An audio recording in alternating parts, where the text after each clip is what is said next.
Word of Life, May 2024. Whoever does not love does not know God, because God is love. The first letter of John is addressed to Christians who live in a community in Asia Minor, and it encourages them to restore fellowship because they are divided by different doctrines. The author exhorts them to keep in mind what has been proclaimed from the beginning of Christian preaching, and repeats what the first disciples saw, heard, and touched when they lived together with the Lord. By doing this, the community will be in communion with the first disciples and therefore with Jesus and the Father. Whoever does not love does not know God, because God is love. The author gives a reminder of the very essence of the revelation received by believers. He emphasizes that in Jesus, God first loved us and totally took upon himself human existence with all its limitations and weaknesses. On the cross, Jesus shared in our separation from the Father, experiencing it in his own flesh. He brought healing through the total gift of himself, in loving without limits or conditions. His words and his life show us what love truly is. From the example of Jesus, we understand that to truly love involves courage, hard work, and the risk of facing adversity and suffering. But those who love in this way participate in God's life and experience his freedom and the joy of self-giving. By loving as Jesus loved us, we become aware that we become free from ourselves and from the selfishness that closes the door to communion with our brothers and sisters and with God. Whoever does not love does not know God, because God is love. The human heart has always longed, perhaps unconsciously, to know God, who created us and who knows us in the deepest way possible. If God is love, by loving like him, we can glimpse something of this truth. We can grow in the knowledge of God because we essentially live his life and walk in his light. And this is fully accomplished when love is mutual. For if we love one another, God abides in us.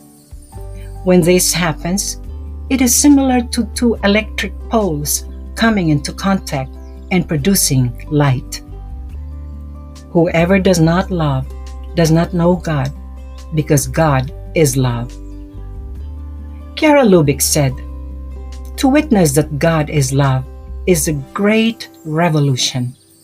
We are called to offer to the modern world, which is experiencing extreme tension, just as the early Christians bore testimony to this in the pagan world of their time." How can we do this? How can we live this love that comes from God? By learning from his Son to put it into practice. In particular, let us focus on serving our neighbors, especially those closest to us, beginning with little things, with the most humble kinds of service. Let us make the effort, following the example of Jesus, to take the initiative in loving, being detached from ourselves, and embracing all the small or big crosses that this might entail. In this way, we too will soon reach that experience of God, that communion with him, that fullness of light, peace, and inner joy which Jesus wants us to have. Whoever does not love does not know God, because God is love.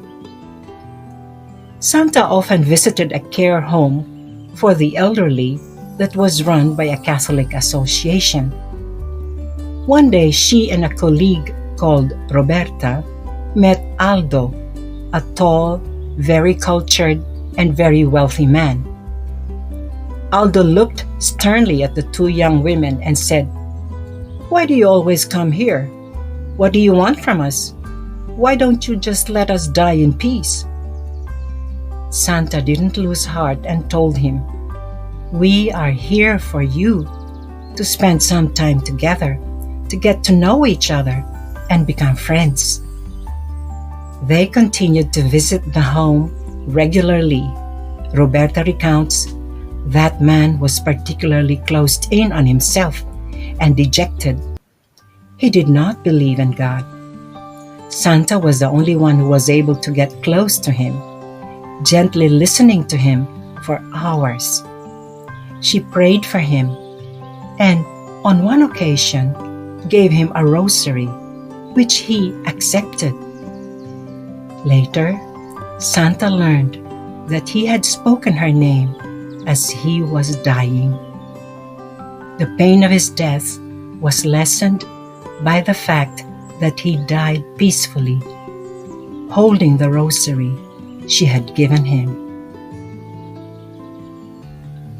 Edited by Silvano Malini and the Word of Life team.